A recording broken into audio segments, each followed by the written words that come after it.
प्रश्नोत्तर सत्संग माध्यम से आज एक और प्रश्न आया है। शरद यादव, रांची, दीपावली को क्यों लक्ष्मी पूजन किया जाता है? दीपावली जो आता है कार्तिक मास में, अभी सो गया आप लोग, लक्ष्मी माता का पूजन क्यों किया जाता है? कारण क्या है?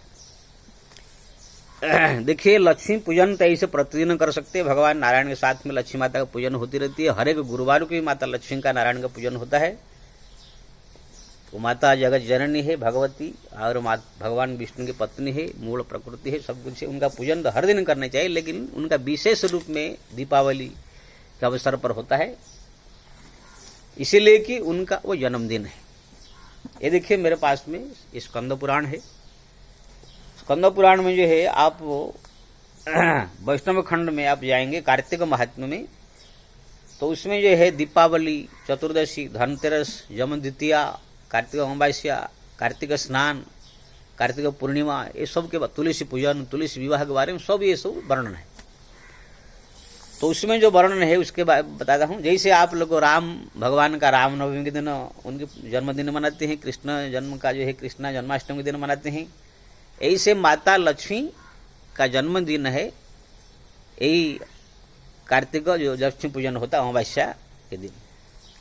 इसका पुराण में कहानी है, जब समुद्र मंथन हुआ था, देवता राक्षस मिलकर समुद्र मंथन के, उसमें से बहुत 14 रत्न मिले, कौस्तुभ मणि, अचस्वास्त्र, ऐरावत हस्ती, धन्वंतरि, अमृत कलश, जहर को भगवान शंकर पी गए, इसको कहानी आप जानते हैं। धनतेरस के दिन जो धन्वंतरि प्रकट हुए थे, इसलिए धनतेरस भी मनाया जाता है अमृत कलश लेके। तो उसी कल्पवृक्ष भी प्रकट हुआ था। माता लक्ष्मी समुद्र से प्रकट हुई थी।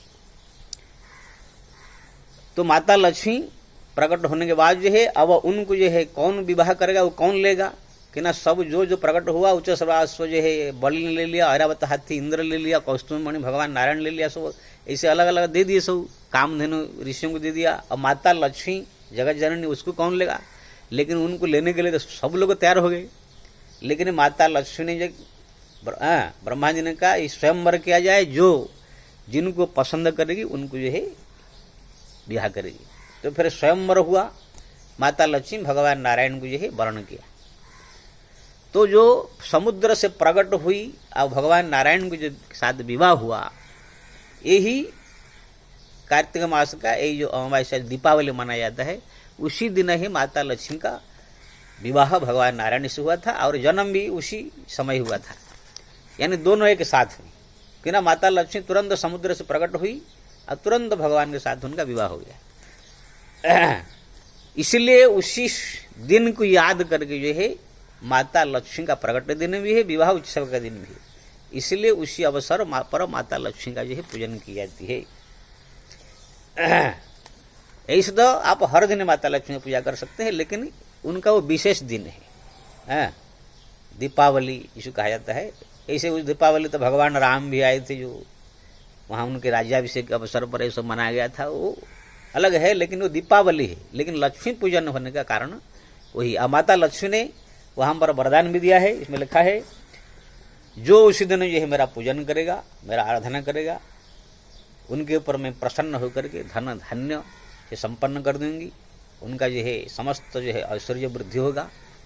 इसलिए दीपावली के दिन जो है माता लक्ष्मी का जन्मदिन होने के कारण, उनका विवाह का दिन एक दिन के कारण माता लक्ष्मी की जो है बड़ी विधि विधान से पूजा की जाती। आप जानते हैं, ऐसे तो हर दिन कल्याण है, मंगलमय है, लेकिन किसका जो जन्मदिन आता है, आप लोग के भी कोई बालक का भी कोई जन्मदिन आता है, उसी दिन कैसे खुशियां मनाते हैं, हर बालक को जो है तरह तरह के भेंट देते हैं, केक काटते हैं, क्या क्या करते हैं सब। यानी किसी का भी जन्मदिन की बड़ा महत्व रहता है। भगवान राम का तो हर दिन पूजा करना चाहिए, लेकिन रामनवमी, कृष्ण भगवान का जन्माष्टमी, ये सब कभी भी कीजिए। जब अवसर आता है, शिवरात्रि है, शिव पार्वती का विवाह, उस दिन विशेष महत्व रखता है, उसी का महिमा उस दिन ज्यादा, और लोग का ज्यादा प्रसन्नता भी होती है। हाँ, हमारा विवाह दिन में ये लोग आए हैं, कि जन्माष्टमी में हमारा मनाए हैं। ऐसे ही माता लक्ष्मी का अगर जन्माष्टमी क्या बोलते हैं दीपावली कोई मनाता है, लक्ष्मी पूजन करता है, तो माता लक्ष्मी के ऊपर विशेष प्रसन्न होती है अन्य दिन से। इसलिए दीपावली के अवसर पर जो है माता लक्ष्मी का विशेष रूप में पूजन करना चाहिए, उनकी आराधना करना चाहिए, उनके स्तोत्र पाठ करना चाहिए। हाँ, नमस्ते सु महामाई पीठे सूर्य पूजिते शंकर चक्र गदाहस्ते महालक्ष्मी नमस्तुते, ओम महालक्ष्मी नमः, ये मंत्र का जप करना चाहिए। विधि विधान से उनकी जो है पूजा, जैसे उनका फोटो रख के, घर में अगर मूर्ति है मूर्ति, नहीं तो फोटो है तो फोटो रख के उनको जो है स्नान कराइए, तरह तरह की सुगंध अर्पण कीजिए, धूप दीप नैवेद्य तरह तरह के मिष्टान्न सामग्री से उनका जो भोग लगाइए, फिर उनका आरती कीजिए, उनका जो परिक्रमा कीजिए, उसके बाद जो है स्तुति कीजिए। इस प्रकार से उनकी जो है आराधना करने से माता लक्ष्मी प्रसन्न होगी। अब जानते हैं सारा दुनिया लक्ष्मी के पीछे पागल है। लक्ष्मी के जो पूजा करते हैं लोग, लक्ष्मी माता का तो भक्त कम है, लेकिन लक्ष्मी मतलब जो माल पानी इसके पीछे ज्यादा लोग पागल रहते हैं। अब मेरे को लगता है A to Z दुनिया सब माता लक्ष्मी के लिए माने द्रव्य के लिए सब जो है लड़ाईते है। इसलिए प्राय सब लोग को जो है ये जरूरत है। इसलिए प्रत्येक व्यक्ति को जो है प्रतिदिन माता लक्ष्मी का पूजन तो करना ही चाहिए, लेकिन दीपावली के अवसर पर विशेष रूप में करने से माता लक्ष्मी प्रसन्न होकर के उनके ऊपर जो है सब प्रकार की वर प्रदान करती है। और माता लक्ष्मी जिसके ऊपर प्रसन्न हो गया, लक्ष्मी जिसके पास आ गया, धन संपत्ति आ गया, फिर तो क्या कहना है। सारा दुनिया में तो आजकल तो कलयुग में जिसके पास पैसा वही सबसे बड़ा आदमी माना जाता है। तो ये इसलिए है लक्ष्मी पूजन की जाती है। आपने शरद यादव जी ने जो है पूछा, शरद जी आप जो है समझ गए होंगे, ऐसे आप हर दिन माता लक्ष्मी का पूजन तो कीजिए, लेकिन दीपावली के अवसर पर विशेष रूप में उनका पूजन करके उनकी आराधना जो है करने से माता बहुत प्रसन्न होती है, धन धान्य से भर देती है। और आप जानते हैं सारा दुनिया की जरूरत है, इसलिए जरूर उनकी पूजा करनी चाहिए। जय श्री राम।